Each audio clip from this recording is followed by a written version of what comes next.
together, just look a cable into it. You make it sound too easy.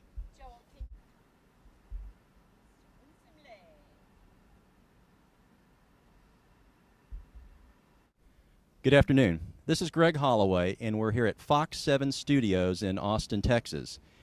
We have generally been getting good reports from the Austin media on some of the Tea Party rallies that have occurred in the city, but recently we received a report from Fox News that organizers have told us are wholly inaccurate in certain ways. And so we've got with us right here Felicia Cravens, who is the lead organizer from the Houston Tea Party Society, and we're going to talk to her a little bit about what factually was inaccurate about the Fox News reports, and we'll ask her a few other questions that may give us some interesting answers. So, Felicia, thanks so much for coming here today. I know you've driven in from Houston. Although you were here yesterday, you've driven in specifically for this, and we really appreciate it.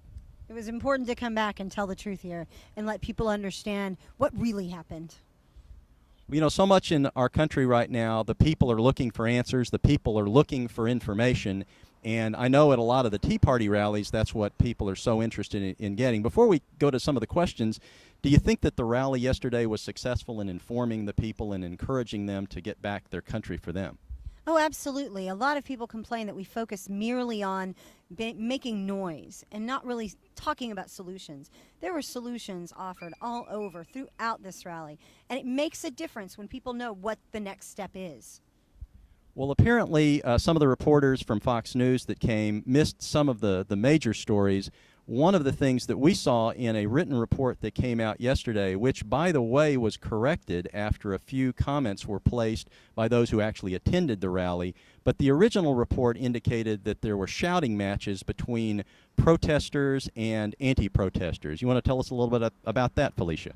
Sure. The report said that there were clashes between the pro and the con healthcare factions, which was rather silly because you could go and see there were a handful of people on the street, and that was it in opposition to our rally.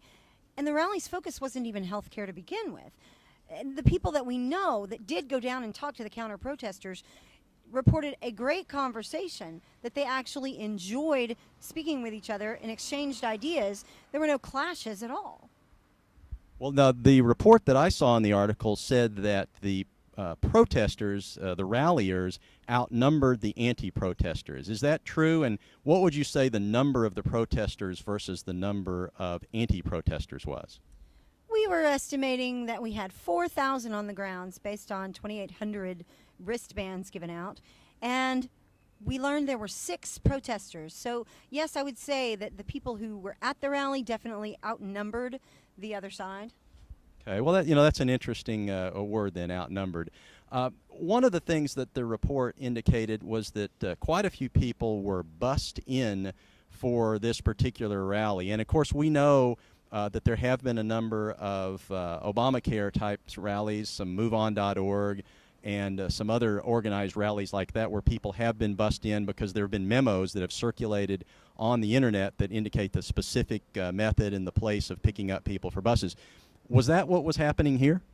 Well, having seen bussed in people for the Healthcare America Now rallies, having just recently had one happen in Houston where school buses of people came and were bussed in, literally. And speaking of buses. Where numbers of people were bussed in to attend that rally with their signs all pre-printed. I know what bussed in looks like. These people chartered their own buses corporately. Collectively, they pooled their money and chartered a bus themselves that they paid for themselves. If you call that bussed in, I think perhaps we need to have a new definition of that.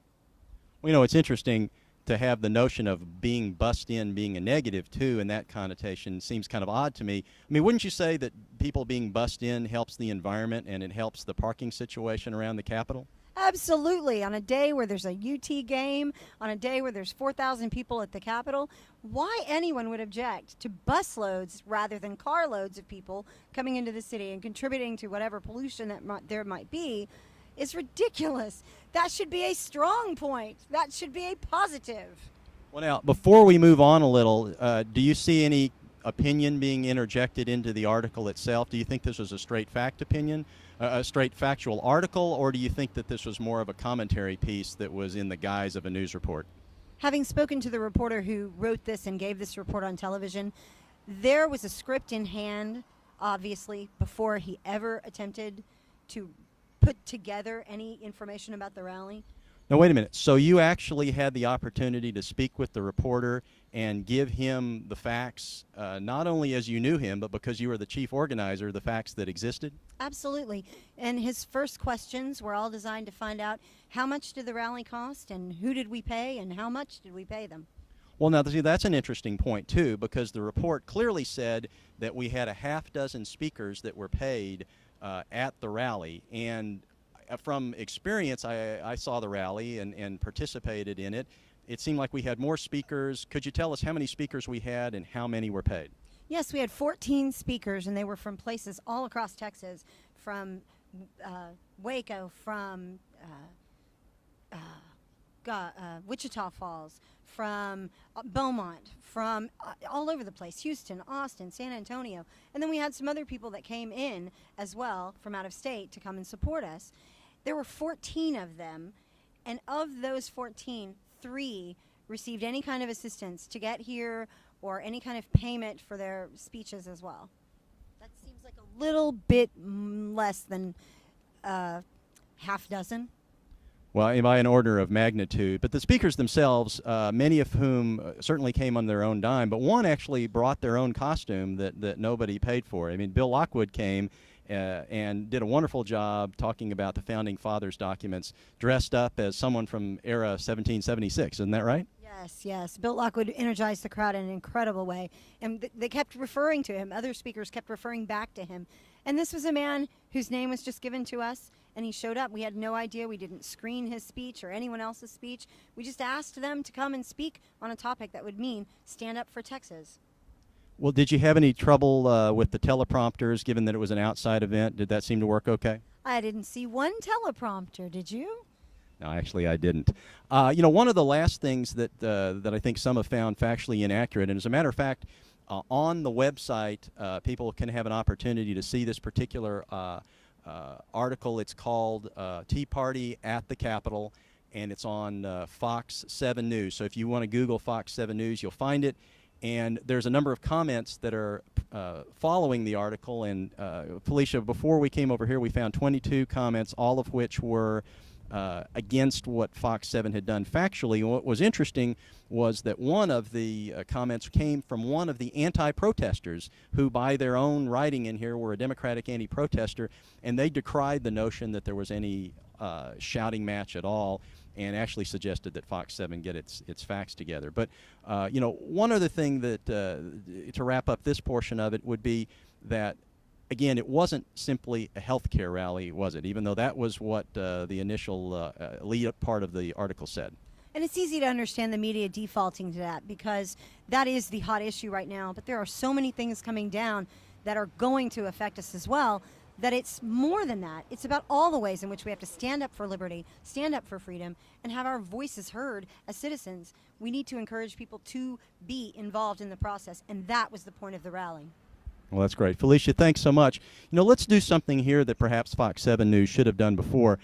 We met with one of the people outside of the studio here, and they've given us the phone number inside for Fox 7 News. And why don't we give them a call and see if we can actually talk to somebody, and if they have a contrary view, we'd like to hear it right here. So we'll call inside. My name is Greg Holloway, and I'm with a group of Tea Party Patriots outside your building. It's the cell number that you have right there. It's 585-7631.